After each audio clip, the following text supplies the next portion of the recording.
What exactly is EB2 NIW green card pathway?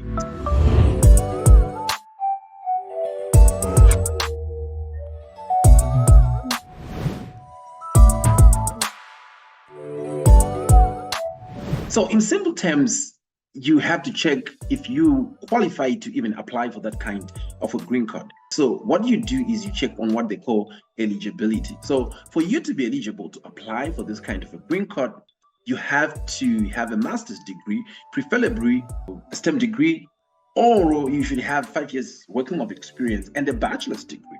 So if you do have a master's degree, you qualify to apply for this kind of a green card. However, that is not all that you need to show. You then need to come up with what they call an endeavor or an area of effort that you're going to be pursuing once you are in the United States of America. So just to let everybody know, you can apply for this kind of green card wherever you are, whether you are in Africa, you're in Asia, in Mexico, wherever you are, you can apply for an EB2 NIW green card. But what they look at now is they look at what you call an endeavor. What they call an endeavor is that effort that you're going to come and apply when you are in the United States of America. So they look at that endeavor in 3 ways. The first thing that they look at is, number one, your endeavor should meet what they call substantial merit and should have national importance. So substantial merit just means that it is something that is meaningful, that is going to help people in some way or the other. National interest is it going to have a broader impact on the national landscape of the United States of America? So in other words, whatever you're doing should be meaningful, and it should also have a broader impact in the United States of America. And broader impact can come through maybe as a research that you're doing, that when it is being used, it will be used in every other state, and people will benefit from that kind of information that you're bringing to the public. They can also be looked in terms of impact. If you're going to create a company that's going to employ people, maybe in many states, or to employ people in economically disadvantaged areas, then it can also pass that test of national interest. Okay, so the first thing that they look at is substantial merit and national interest.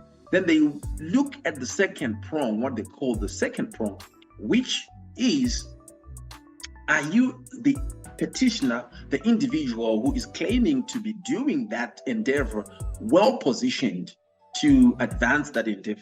So in other words, are you that person, the right person to carry out this effort, to carry out this endeavor that you're claiming that you'll be doing in the United States of America? So they look at your educational skills, your experience, and your ability to accomplish things in areas which are similar to the one that you're already teaching. The third thing that they look at, or the third prong, is they look at, is it in the national interest to waiver labor certification in your case? So if it is in the national interest, then they can give you what is called the National Interest Waiver. That's why it is the pathway is then called EB2 NIW. NIW standing for National Interest Waiver. So in most cases, if you can meet prong number 1 and prong number 2, you might meet prong number 3. In other words, if your case is of substantial merit, if it is of national interest, and if you are well positioned to pursue that case, it is easier for you then to argue that it is in the national interest of the United States government for them to waive the labor certification in your case, because you are well positioned to execute an endeavor which is of substantial merit and it is of national interest. So in short, those are the requirements for you to apply and stand a chance to get approved for the EB2 NIW pathway for a green card. I did a webinar about this EB2 NIW for people to really understand and to know what it takes, what is needed, even to check whether they are eligible for this kind of green card.